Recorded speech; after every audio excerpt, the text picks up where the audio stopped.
We were excited about Spot because it's this great platform. It says it's really reliable, has a nice software API, and the code is well developed, and it provided a lot of what we needed in order to enable the research that we were doing.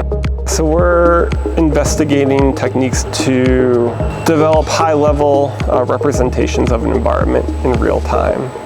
So we're coming up with techniques to build something that we call dynamic scene graphs in real time, just using information from the cameras and the inertial measurement units on the vehicle. And so what's interesting about those is that they include actionable information about the environment, and they represent both the 3D geometric information as well as the semantic information. For that experiment, we were basically trying to test its sea legs, understand how well it could deal with motion on the water. The other thing about boats is that they're really tight spaces. You have really narrow walkways, you have stairs that honestly look more like a ladder in some cases, so I wanted to understand how well could it navigate those types of environments. And you can imagine that being important for the Coast Guard.